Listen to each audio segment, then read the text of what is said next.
नमस्कार। आज हम गोता लगा रहे हैं जीवन के उन छोटे-छोटे लेकिन बेहद जरूरी हिस्सों की दुनिया में जिन्हें वैज्ञानिक जैव अणु कहते हैं, मतलब बायोमोलिक्यूल्स। हाँ, नमस्कार। ये विषय काफी दिलचस्प है। हमारे पास जो जानकारी है वो थोड़ी सी विज्ञान की किताब जैसी लगती है, लेकिन हमारा इरादा इसे किताब की तरह पढ़ना बिल्कुल नहीं है। सही कहा। इसे बातचीत से समझना ज्यादा बेहतर रहेगा। तो आज का मिशन क्या है? हमें carbohydrate, protein, nucleic acid, vitamin और हार्मोन जैसे जीवन के इन बिल्डिंग ब्लॉक्स को करीब से जानना है। बिल्कुल। ये बनते कैसे हैं, इनका काम क्या है और जीवित चीजों के लिए ये इतने अहम क्यों हैं? हाँ, और ये सोचना भी अजीब है कि कैसे कुछ बेजान से अणु मिलकर जीवन जैसी जटिल चीज बना देते हैं, है ना? हाँ, ये तो प्रकृति का चमत्कार ही है। चलिए, इसी पहेली को थोड़ा समझने की कोशिश करते हैं। ठीक है, तो शुरुआत कहाँ से करें? जैव अणु आखिर हैं क्या? देखिए, जैव अणु असल में वो जटिल कार्बनिक अणु हैं जो जीवन को चलाने वाली प्रक्रियाओं के लिए जरूरी हैं। प्रक्रियाएं जैसे? जैसे बढ़ना, खुद की मरम्मत करना और नई पीढ़ी बनाना। मतलब यही वो चीजें हैं जिनसे जीवित शरीर बनता है, चलता है और आप कह सकते हैं कायम रहता है। अच्छा। और जैसा कि स्रोत बताते हैं, मुख्य खिलाड़ी हैं carbohydrate, protein, nucleic acid, lipid भी हैं जिनका जिक्र थोड़ा कम है यहाँ, फिर विटामिन और हार्मोन। ये सब अकेले काम नहीं करते, बल्कि आपस में मिलकर एक तरह का जटिल नेटवर्क बनाते हैं। यही जीवन का आणविक आधार है। ओके। और हाँ, विटामिन और खनिज लवण जैसे छोटे अणु भी बहुत जरूरी हैं शरीर के सही काम करने के लिए। ठीक है, तो शुरुआत करते हैं कार्बोहाइड्रेट से। चीनी, ग्लूकोज, स्टार्च, ये नाम तो सुने में लगते हैं। हाँ, बिल्कुल। ये सबसे आम उदाहरण है। इनका नाम कार्बन के हाइड्रेट से आया, क्योंकि कई का फॉर्मूला ऐसा लगता है जैसे कार्बन में पानी जुड़ा हो, C(X) H2O sub Y। पर ये हमेशा सच नहीं होता है ना? नहीं, हमेशा नहीं। जैसे एसिटिक एसिड मतलब सिरका, उसका फॉर्मूला इस पैटर्न में फिट बैठता है, C2H2O2, पर वो कार्बोहाइड्रेट नहीं है। अच्छा। हाँ, और दूसरी तरफ रेमनोज नाम का एक कार्बोहाइड्रेट है, C6H12O5, जो इस फॉर्मूले में फिट नहीं होता। तो फिर सही परिभाषा क्या हुई? देखिए, रासायनिक रूप से ये पॉलीहाइड्रोक्सी एल्डिहाइड या कीटोन होते हैं, या फिर ऐसे यौगिक जो पानी के साथ क्रिया करके मतलब हाइड्रोलिसिस पर ऐसी इकाइयां देते हैं। पॉलीहाइड्रोक्सी मतलब बहुत सारे OH समूह? बिल्कुल। सरल भाषा में कहें तो इनमें कार्बन, हाइड्रोजन, ऑक्सीजन होते हैं और अक्सर कई OH समूह होते हैं, और ये ध्रुवण घूर्णक भी होते हैं। और जो स्वाद में मीठे होते हैं उन्हें शक्कर या शुगर कहते हैं। हाँ, जैसे घर की चीनी यानी सुक्रोज, या दूध की मिठास यानी लैक्टोज।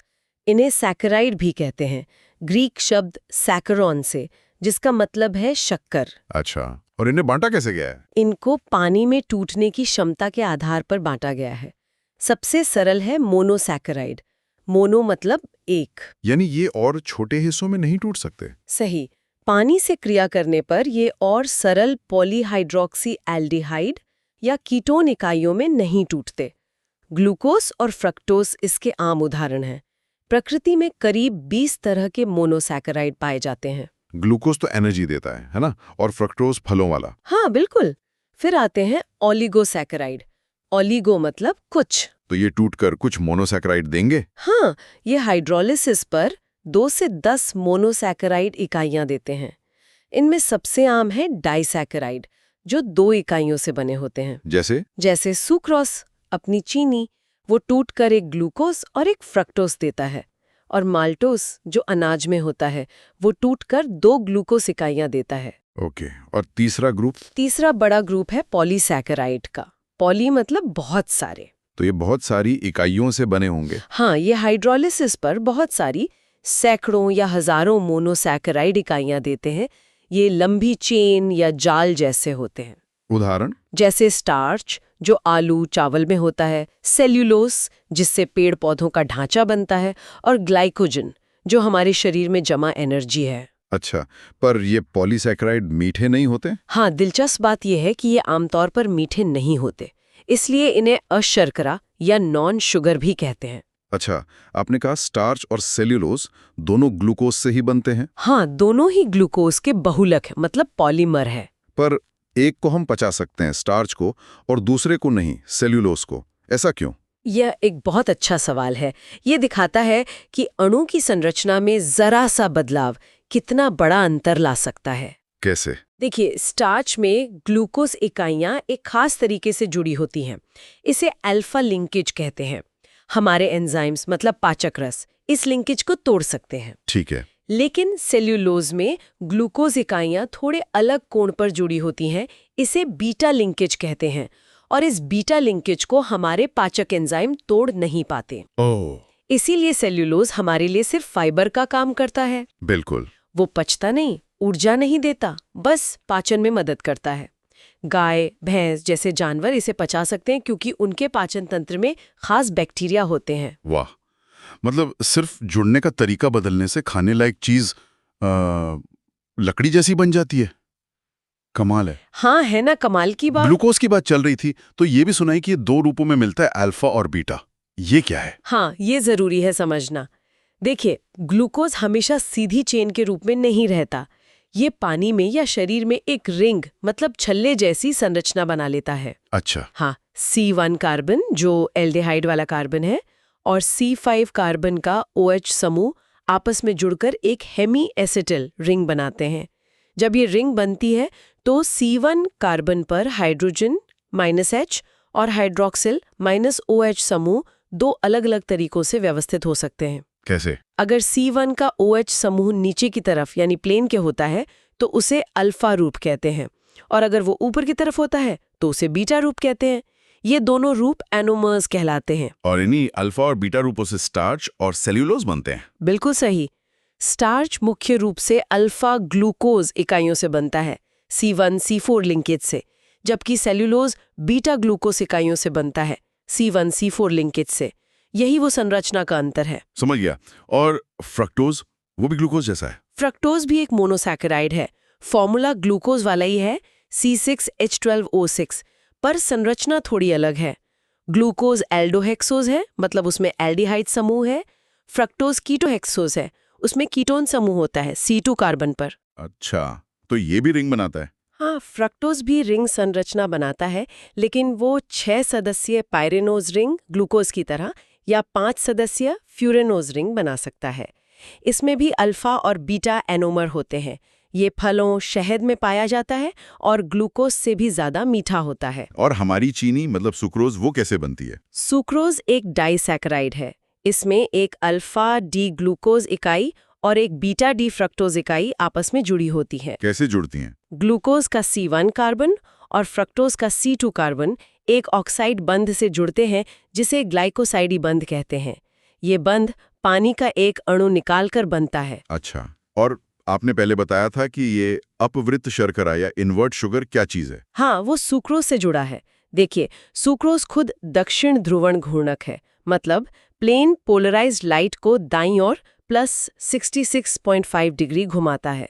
लेकिन जब इसे पानी में घोला जाता है या एसिड या एंजाइम इन्वर्टेज से इसका हाइड्रोलिसिस किया जाता है तो ये टूटकर ग्लूकोज +52.5 डिग्री और फ्रक्टोज -92.4 डिग्री का बराबर मिश्रण बनाता है। और फ्रक्टोज का बाईं ओर का घूर्णन ज्यादा है? बिल्कुल, फ्रक्टोज का वाम घूर्णन -92.4 डिग्री, ग्लूकोज के दक्षिण घूर्णन +52.5 डिग्री से ज्यादा है। इसलिए जो मिश्रण बनता है वो कुल मिलाकर वाम ध्रुवण घूर्णक होता है। तो घूर्णन की दिशा उलट गई, इन्वर्ट हो गई। सही पकड़े। इसीलिए इस मिश्रण को अपवृत्त शर्करा या इन्वर्ट शुगर कहते हैं। शहद में ये प्रक्रिया प्राकृतिक रूप से होती है, जिससे उसे खास मिठास और नमी सोखने का गुण मिलता है। बहुत बढ़िया। तो कुल मिलाकर कार्बोहाइड्रेट्स हमारे लिए क्या-क्या करते हैं? संक्षेप में बताएं। देखिए, सबसे पहला और मुख्य काम तो ऊर्जा देना है। हमारे शरीर और दिमाग के लिए ईंधन। पौधे इन्हें प्रकाश संश्लेषण से बनाते हैं और स्टार्च के रूप में जमा करते हैं। और हम इन्हें खाते हैं? हाँ, हम और जानवर इन्हें खाते हैं और ग्लाइकोजन के रूप में जमा करते हैं ताकि जरूरत पड़ने पर इस्तेमाल कर सकें। और ऊर्जा के अलावा ये संरचनात्मक भूमिका भी निभाते हैं। पौधों में सेल्यूलोज कोशिका भित्ति बनाता है, लकड़ी का मुख्य हिस्सा है। कीड़ों की बाहरी कवच में काइटिन होता है, वो भी एक कार्बोहाइड्रेट डेरिवेटिव है। उद्योगों में भी काम आते हैं? हाँ, कागज, कपड़े, सेल्यूलोज से शराब बनाने में। और तो और ये हमारे डीएनए और आरएनए का भी जरूरी हिस्सा है, राइबोस और डिऑक्सीराइबोस शर्करा के रूप में। काफी महत्वपूर्ण नहीं है। ठीक है, तो ऊर्जा और ढांचे के बाद शरीर में असली काम कौन करता है? मतलब चीजें बनाना, संदेश पहुंचाना, बीमारियों से लड़ना। यहाँ शायद प्रोटीन का रोल आता है। बिल्कुल सही। प्रोटीन शायद सबसे ज्यादा विविध काम करने वाले जैव अणु हैं। शरीर में शायद ही कोई ऐसा काम हो जिसमें प्रोटीन का हाथ ना हो। सच में? जैसे देखिए, ये मांसपेशियों, त्वचा, बालों का हिस्सा है। ये हुई संरचनात्मक भूमिका। ये एंजाइम के रूप में शरीर की लाखों रासायनिक क्रियाओं को तेज करते हैं। ये उत्प्रेरक भूमिका हुई। ओके। ये हीमोग्लोबिन के रूप में फेफड़ों से ऑक्सीजन लेकर पूरे शरीर में पहुंचाते हैं। परिवहन भूमिका। एंटीबॉडीज के रूप में बाहरी हमलावरों जैसे बैक्टीरिया और वायरस से लड़ते हैं। ये सुरक्षा भूमिका हुई। ओके। और कुछ हार्मोन भी प्रोटीन होते हैं जो शरीर के अलग अलग हिस्सों के बीच संदेश पहुंचाते हैं। मतलब इतने सारे काम। इसीलिए प्रोटीन नाम ही ग्रीक शब्द प्रोटियोस से आया है, जिसका मतलब है पहले स्थान पर या सबसे महत्वपूर्ण। वाह। और ये बनते किससे? आपने कहा था अमीनो एसिड। हाँ, ये अमीनो एसिड नाम की छोटी इकाइयों की लंबी चेन होते हैं। अच्छा। जैसे मोती की माला होती है ना, वैसे ही। कितने तरह के अमीनो एसिड होते हैं? प्रोटीन बनाने वाले मुख्य अमीनो एसिड 20 तरह के होते हैं। हर अमीनो एसिड में एक केंद्रीय कार्बन होता है जिसे अल्फा कार्बन कहते हैं। अच्छा। इससे 4 अलग अलग समूह जुड़े होते हैं।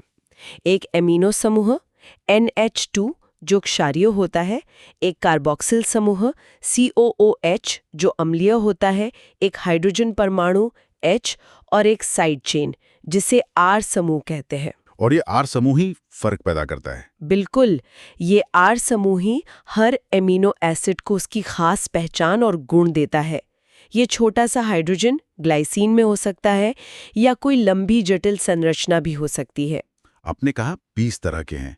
क्या ये सब हमारे शरीर में बन जाते हैं? नहीं, यही तो बात है। इनमें से कुछ को हमारा शरीर खुद नहीं बना सकता। इन्हें आवश्यक amino acid, essential amino acids कहते हैं। कितने होते हैं ये? वयस्कों के लिए लगभग 9 आवश्यक माने जाते हैं। इन्हें हमें अपने भोजन से लेना ही पड़ता है, जैसे दालें, दूध, अंडे, मांस, मछली। इनमें ये मिलते हैं। और बाकी जो शरीर खुद बना सकता है उन्हें अनावश्यक amino acid, non essential amino acids कहते हैं। पर अनावश्यक का मतलब ये नहीं कि वो जरूरी नहीं है, बस उन्हें बाहर से लेना जरूरी नहीं है। ठीक है। अब ये अमीनो एसिड्स आपस में जुड़ते कैसे हैं माला बनाने के लिए? ये एक खास बंधन से जुड़ते हैं जिसे पेप्टाइड बंध कहते हैं। पेप्टाइड बंध, ये क्या होता है? ये एक तरह का एमाइड बंध है। एक एमिनो एसिड का कार्बोक्सिल समूह दूसरे एमिनो एसिड के एमिनो समूहों के साथ क्रिया करता है और इसमें से पानी का एक अणु H2O बाहर निकल जाता है। अच्छा, फिर से पानी निकलता है? हाँ, जैव अणुओं के बनने में पानी का निकलना आम बात है। तो जब 2 एमिनो एसिड जुड़ते हैं तो बनता है डाइपेप्टाइड, 3 जुड़े तो ट्राइपेप्टाइड। और बहुत सारे जुड़ जाएं तो? जब कई सारे, मान लीजिए 10 से ज्यादा एमिनो एसिड इस तरह जुड़ जाते हैं तो पॉलीपेप्टाइड चेन बनती है। और जब एक या एक से ज्यादा पॉलीपेप्टाइड चेन सही तरीके से मुड़कर, फोल्ड होकर एक खास त्रिआयामी 3D आकार ले लेती है और उसका आणविक द्रव्यमान भी काफी ज्यादा, आमतौर पर 10,000 U से ज्यादा होता है, तब उसे प्रोटीन कहते हैं। तो मतलब सिर्फ एमिनो एसिड की चेन होना काफी नहीं है, उसका सही से मुड़ना, फोल्ड होना जरूरी है। बहुत जरूरी। प्रोटीन का काम उसके विशिष्ट 3D आकार पर ही निर्भर करता है। अगर आकार बिगड़ गया तो काम भी खत्म। ये आकार कैसे बनता है? इसके भी स्तर होते हैं क्या? हाँ, प्रोटीन की संरचना के 4 स्तर माने जाते हैं। 4 स्तर कौन कौन से? पहला है प्राथमिक संरचना, प्राइमरी स्ट्रक्चर। ये बस पॉलीपेप्टाइड चेन में एमिनो एसिड का क्रम है। कौन सा एमिनो एसिड किसके बाद जुड़ा है, जैसे किसी शब्द में अक्षरों का क्रम। ठीक है, ये तो सीधा है। दूसरा है द्वितीयक संरचना, सेकेंडरी स्ट्रक्चर। इसमें पॉलीपेप्टाइड चेन सिर्फ सीधी नहीं रहती बल्कि कुछ खास पैटर्न में मुड़ना शुरू करती है। 2 मुख्य पैटर्न हैं, अल्फा हेलिक्स जो एक स्प्रिंग जैसा होता है और बीटा प्लीटेड शीट जो एक मुड़ी हुई चादर जैसी दिखती है। ये मुड़ते क्यों हैं? ये चेन के अंदर ही हाइड्रोजन बंध बनने के कारण होता है, CO और NH समूहों के बीच। ये इन्हें स्थिरता देते हैं। ओके, तीसरा स्तर? तीसरा है तृतीयक संरचना, टर्शरी स्ट्रक्चर। इसमें ये अल्फा हेलिक्स और बीटा शीट वाली पूरी पॉलीपेप्टाइड चेन और ज्यादा मुड़कर लिपटकर एक जटिल 3D आकार बनाती है। यही प्रोटीन का अंतिम कार्यात्मक आकार होता है, या तो रेशे जैसा लंबा फाइब्रस या गेंद जैसा गोल ग्लोब्यूला। और ये आकार कैसे स्थिर रहता है? इसे कई तरह के बल स्थिर रखते हैं। हाइड्रोजन बंध, डाइसल्फाइड बंध, जो सल्फर वाले अमीनो एसिड सिस्टीन के बीच बनते हैं, आयनिक आकर्षण, अम्लीय और क्षारीय आर समूहों के बीच, वैन डर वाल्स बल वगैरह। और चौथा स्तर वो क्या है? चौथा है चतुष्क संरचना, क्वाटरनरी स्ट्रक्चर। ये सभी प्रोटीन में नहीं होता, ये उन प्रोटीन में होता है जो एक से ज्यादा पॉलीपेप्टाइड चेन, जिन्हें उप इकाई या सब यूनिट कहते हैं, से मिलकर बने होते हैं। अच्छा। हाँ, तो ये उप इकाइयां आपस में किस तरह से व्यवस्थित हैं, उनका आपसी अरेंजमेंट क्या है, ये चतुष्क संरचना है। हीमोग्लोबिन इसका बहुत अच्छा उदाहरण है। उसमें 4 सब यूनिट होती हैं, 2 अल्फा और 2 बीटा चेन। समझ गया। तो प्राथमिक है क्रम, द्वितीयक है स्थानीय मोड़ हेलिक्स शीट, तृतीयक है पूरा 3D आकार और चतुष्क है कई चेनों का जमावड़ा। बिल्कुल सही, आपने एकदम ठीक समझा। और जब हम कहते हैं कि अंडा उबालने पर सख्त हो जाता है या दूध फटकर दही बन जाता है, तो क्या प्रोटीन के इसी आकार में कुछ गड़बड़ होती है? बिल्कुल, इसे प्रोटीन का विकृतीकरण कहते हैं। विकृतीकरण? हाँ, गर्मी, पीएच में बदलाव, जैसे एसिड डालना या कुछ रसायनों के असर से प्रोटीन का जो प्राकृतिक 3D आकार है वो बिगड़ जाता है। उसकी जैविक सक्रियता खत्म हो जाती है। कैसे बिगड़ता है? जो हाइड्रोजन बंध और दूसरे कमजोर बल उसे आकार दे रहे थे वो टूट जाते हैं। गोलिकाकार प्रोटीन खुल जाते हैं, हेलिक्स अकुंडलित हो जाती हैं। तो क्या एमिनो एसिड का क्रम भी बदल जाता है? नहीं, ये महत्वपूर्ण है। विकृतीकरण में द्वितीयक, तृतीयक और चतुष्क संरचनाएं नष्ट होती हैं, लेकिन प्राथमिक संरचना यानी एमिनो एसिड का क्रम आमतौर पर वैसा ही बना रहता है। अच्छा, जैसे उबले अंडे की सफेदी का सख्त होना। हाँ, वो एल्ब्यूमिन प्रोटीन विकृतीकरण का नतीजा है। या दूध में जब बैक्टीरिया लैक्टिक एसिड बनाते हैं तो पीएच कम होने से केसिन प्रोटीन विकृत होकर जम जाता है और दही बन जाता है। ठीक है। प्रोटीन का एक और जरूरी काम आपने बताया था एंजाइम के रूप में। ये एंजाइम क्या बला हैं? हाँ, बला नहीं, ये तो जीवन के लिए बहुत जरूरी है। एंजाइम असल में जैविक उत्प्रेरक, बायोलॉजिकल कैटलिस्ट्स हैं। उत्प्रेरक, कैटलिस्ट? हाँ, उत्प्रेरक वो चीज होती है जो किसी रासायनिक क्रिया की गति को बहुत ज्यादा बढ़ा देती है, पर खुद उस क्रिया में खर्च नहीं होती। एंजाइम हमारे शरीर में होने वाली हजारों रासायनिक क्रियाओं को सामान्य तापमान और पीएच पर, मतलब शरीर की परिस्थितियों में, बहुत तेजी से करवाने में मदद करते हैं। इनके बिना जीवन संभव नहीं होता। और ये प्रोटीन होते हैं? हाँ, लगभग सभी एंजाइम्स गोलिकाकार प्रोटीन्स ही होते हैं। क्या ये किसी भी क्रिया को तेज कर देते हैं? नहीं, यही इनकी सबसे बड़ी खासियत है। एंजाइम बहुत ज्यादा विशिष्ट होते हैं। विशिष्ट मतलब? मतलब हर एंजाइम आमतौर पर एक खास क्रिया को ही उत्प्रेरित करता है, या एक खास अणु, जिसे क्रियाधार या सबस्ट्रेट कहते हैं, उसी पर काम करता है। जैसे हर ताले के लिए खास चाबी होती है ना? हाँ, बस वैसा ही एंजाइम और उसके सबस्ट्रेट का रिश्ता होता है। एंजाइम की सतह पर एक खास जगह होती है, एक्टिव साइट, जिसमें सबस्ट्रेट बिल्कुल फिट हो जाता है। और ये काम कैसे करते हैं? गति कैसे बढ़ाते हैं? ये क्रिया की सक्रियण ऊर्जा को कम कर देते हैं। सक्रियण ऊर्जा? हाँ, किसी भी रासायनिक क्रिया को शुरू करने के लिए थोड़ी ऊर्जा की जरूरत होती है। जैसे किसी गाड़ी को धक्का देकर स्टार्ट करना, एंजाइम इस शुरुआती ऊर्जा की जरूरत को बहुत कम कर देते हैं। जैसे किसी पहाड़ी पर चढ़ने के लिए एक सुरंग बना देना। वाह, तो कम ऊर्जा में काम हो जाता है? हाँ, और बहुत तेजी से हो जाता है, और बहुत थोड़ी मात्रा में एंजाइम ही काफी होता है। कमाल है। अब आते हैं विटामिन पर। ये भी जरूरी है, पर बहुत कम मात्रा में चाहिए होते हैं ना? बिल्कुल। विटामिन ऐसे कार्बनिक यौगिक हैं जो हमारे शरीर को स्वस्थ रखने और ठीक से बढ़ने के लिए बहुत थोड़ी मात्रा में चाहिए होते हैं। इनका नाम वाइटल एमीन से आया था, क्योंकि शुरू में सोचा गया था कि ये सब एमीन है, पर बाद में पता चला ऐसा नहीं है, तो ई हटा दिया गया। अच्छा, और इनकी कमी से बीमारियां होती हैं? हाँ, इनकी कमी से खास तरह की बीमारियां हो जाती हैं, जिन्हें अभाव रोग, डेफिशिएंसी डिजीजेस कहते हैं। और हमारा शरीर ज्यादातर विटामिन खुद नहीं बना सकता, इसलिए हमें इन्हें भोजन से लेना पड़ता है। कुछ हमारी आंत के बैक्टीरिया बना सकते हैं। इन्हें किन ग्रुप्स में बांटा गया है घुलने के आधार पर? हाँ, इनकी घुलनशीलता सॉल्युबिलिटी के आधार पर दो मुख्य ग्रुप हैं। एक है वसा विलेय फैट सॉल्युबल। कौन कौन से? विटामिन ए, डी, ई और के ये वसा या तेल में घुलते हैं पर पानी में नहीं घुलते। और ये शरीर में जमा हो सकते हैं? हाँ, ये हमारे शरीर के वसा ऊतकों, एडिपोस टिश्यू और लिवर में जमा हो सकते हैं। क्योंकि ये जमा होते हैं इसलिए इन्हें रोज लेना जरूरी नहीं है, लेकिन ज्यादा मात्रा में लेना नुकसानदायक भी हो सकता है क्योंकि ये आसानी से शरीर से बाहर नहीं निकलते। ठीक है, और दूसरा ग्रुप? दूसरा है जल विलेय विटामिन। इसमें आते हैं विटामिन सी और बी कॉम्प्लेक्स ग्रुप के सारे विटामिन। बी कॉम्प्लेक्स मतलब इसमें कई सारे बी हैं? हाँ, जैसे B1 thiamine, B2 riboflavin, B6 पिरिडॉक्सिन, B12 सायानोकोबैलेमिन वगैरह।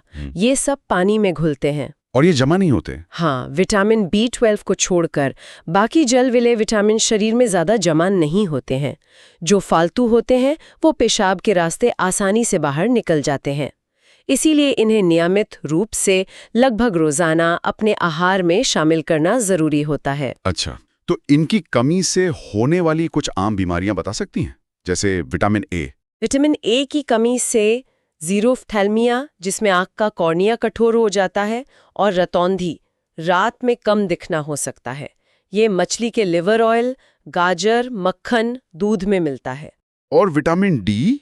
विटामिन डी की कमी से बच्चों में रिकेट्स, हड्डियां टेढ़ी होना, और बड़ों में ऑस्टियोमैलेशिया, हड्डियां नरम और कमजोर होना, जोड़ों में दर्द हो सकता है।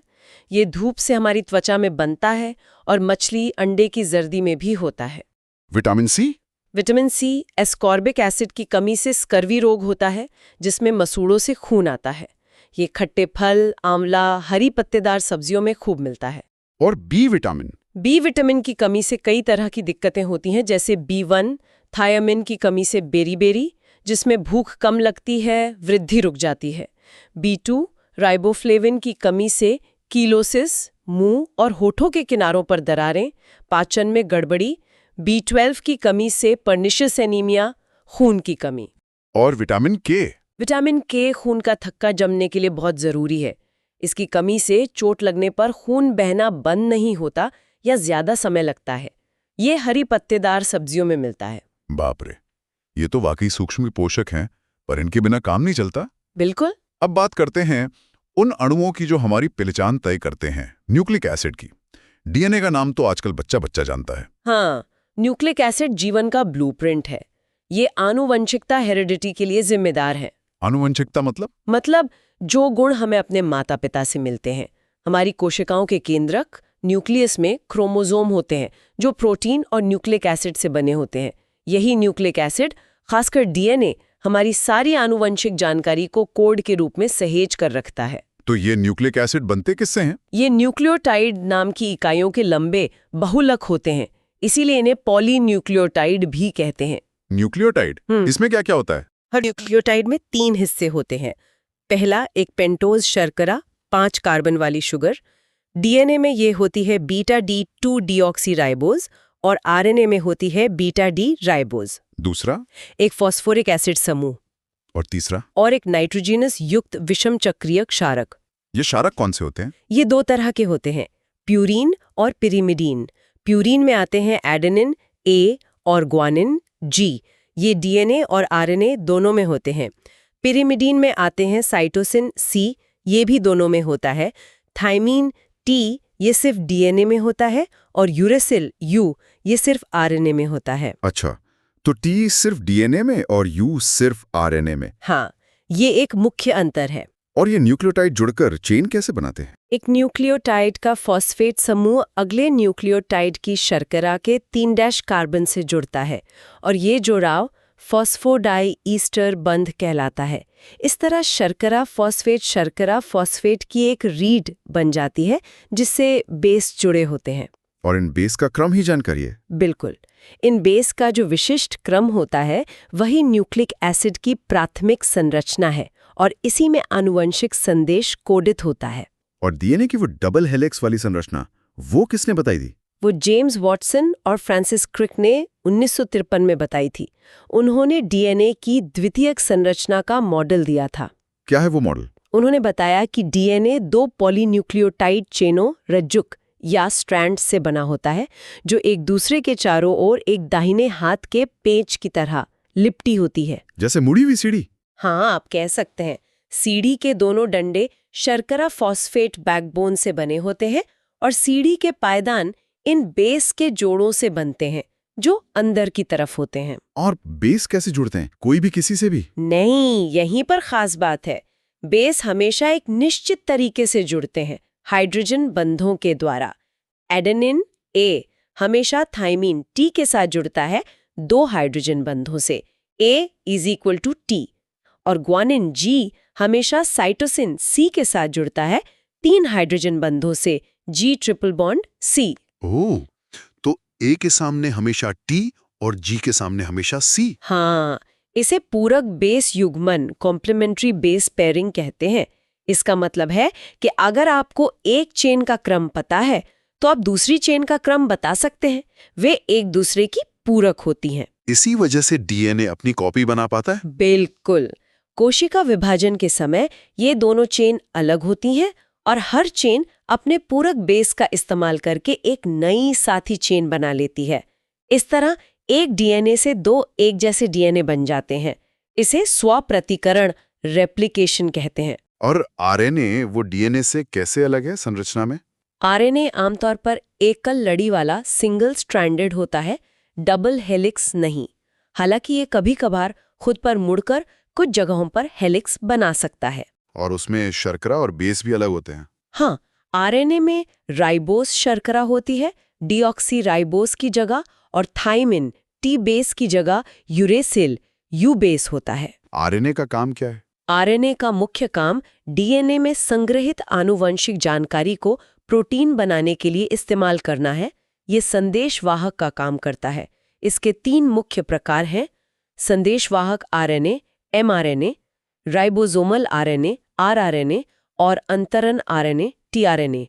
ये तीनों मिलकर प्रोटीन संश्लेषण, प्रोटीन सिंथेसिस का काम करते हैं। तो डीएनए मास्टर प्लान है और आरएनए उस प्लान को एग्जीक्यूट करने वाला। हाँ, ये समझने का एक अच्छा तरीका है। डीएनए जानकारी का भंडार है और आरएनए उस जानकारी को काम में लाता है। और इसी डीएनए की यूनिकनेस का इस्तेमाल डीएनए फिंगरप्रिंटिंग में होता है ना, फॉरेंसिक वगैरह में? बिल्कुल। हर व्यक्ति का डीएनए बेस अनुक्रम थोड़ा अलग होता है, सिवाय समरूप जुड़वा के।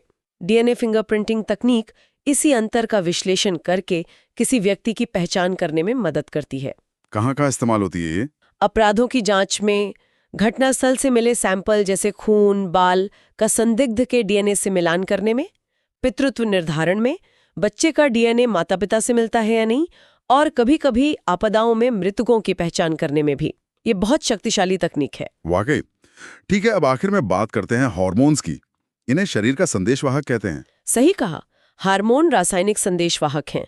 ये शरीर में अंतःस्रावी ग्रंथियों में बनते हैं। अंतःस्रावी ग्रंथि मतलब? ये वो ग्रंथियां हैं जो अपना स्राव हार्मोन सीधे खून में छोड़ती हैं, किसी नली के द्वारा नहीं।